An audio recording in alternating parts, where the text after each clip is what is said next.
नमस्कार. आकाशवाणी पणजी प्रादेशीक खबरां विभागा वरवीं देवश्री कामत तुमकां राष्ट्रीय खबरो दिता. संसदेचें पावसाळी अधिवेशन सुरू जालें. हें अधिवेशन 21 ऑगस्ट मेरेन चलतलें आनी तातूंत 21 बसका जातल्यो. राज्यसभेचे अध्यक्ष जगदीप धनकर हांणी आज संसदेच्या वरिश्ठ सभाघरांत 2 वेंचून आयिल्ल्या आनी 3 नामनिर्देशीत सदस्यांक सोपूत दिलो.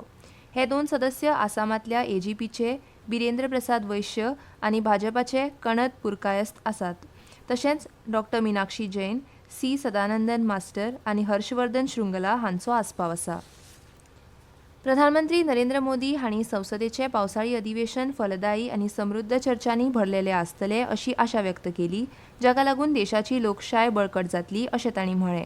देशान अंतरिक्ष मळार केल्ल्या कामगिरी विशीं तांणी म्हळें, ये मॉनसून सत्र राष्ट्र के लिए एक अपने आप में विजयोत्सव का रूप है और जब मैं कहता हूं कि सत्र राष्ट्र गौरव और विजयोत्सव का सत्र है तो सबसे पहले तो मैं पहली बार इंटरनेशनल स्पेस स्टेशन पर भारत का तिरंगा झंडा वहां लहराना ये हर देशवासी के लिए गौरव की पल है.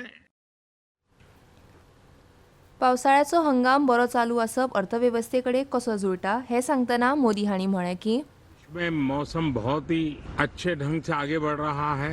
कृषि को लाभदायक मौसम की खबरें हैं और बारिश किसानों की अर्थव्यवस्था, देश की अर्थव्यवस्था, ग्रामीण अर्थव्यवस्था और इतना ही नहीं हर परिवार की अर्थव्यवस्था में एक बहुत महत्वपूर्ण होता है. अब तक जो मुझे जानकारी दी गई है उस हिसाब से पिछले 10 वर्ष में जो पानी का भंडार हुआ है इस बार वो करीब करीब 3 गुना हुआ है, जिसका आने वाले दिनों में भी देश के अर्थतंत्र को बहुत लाभ होगा.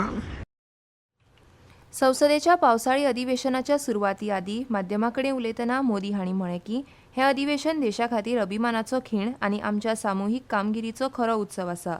पुराय जगान भारताच्या लश्करी सामर्थ्याचें बळ पळयलें. ऑपरेशन सिंदुरांत भारतीय सैनिकांनी 100% यश मेळोवन दहशतवादा फाटल्या सूत्रधारांक तांच्या लिपिल्ल्या सुवातींतल्यान उद्ध्वस्त केले अशें तांणी म्हळें. पहलगाम की क्रूर हत्या, अत्याचार, नरसंहार पूरी दुनिया चौंक उठी थी. आतंकवादी और आतंकवादी के आके दुनिया का ध्यान उनकी तरफ केंद्रित हुआ था और उस समय दल हित छोड़ करके देश हित में हमारे ज्यादातर दलों के प्रतिनिधि, ज्यादातर राज्यों के प्रतिनिधि विश्व भ्रमण किया, दुनिया के अनेक देशों में गए और एक स्वर से दुनिया के सामने आतंकवादियों का आका पाकिस्तान को बेनकाब करने का एक बहुत सफल अभियान चलाया. गरिबी निर्मूलन, एनडीए सरकारान वयर काडिल्ली अर्थवेवस्था, नक्षलवादा आड कारवाय हे विशीं मोदी उलयले की 25 करोड़ गरीबों का गरीबी से बाहर निकलना, जिसको विश्व की अनेक संस्थाएं सराहना कर रही है.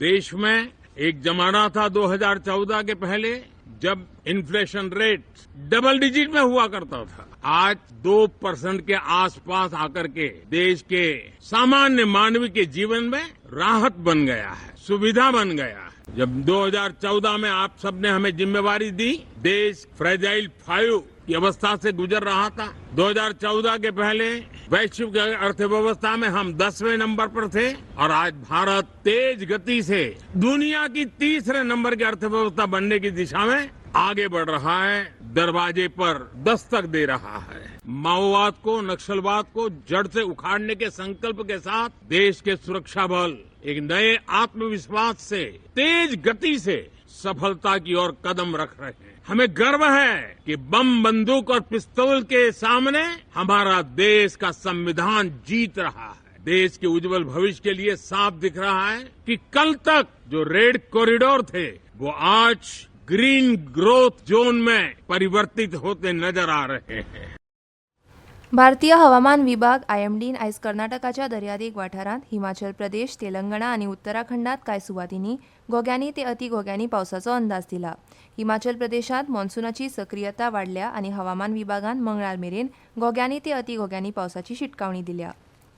2025च्या फिडे बायला बुद्धीबळ विश्वचषकांत कोनेरू हंपीन जॉर्जियांतल्या बटुमी हांगा उपांत्य फेरयेंत पावपी पयली भारतीय बायल थारून इतिहास रचलो. आनी इतल्यान ह्यो राष्ट्रीय खबरो सोंपल्यो. आकाशवाणी पणजी केंद्राचे मुखावेले राष्ट्रीय खबरापत्र तुमकां आयकूंक मेळटले फाल्यां सकाळीं 8:40 नमस्कार.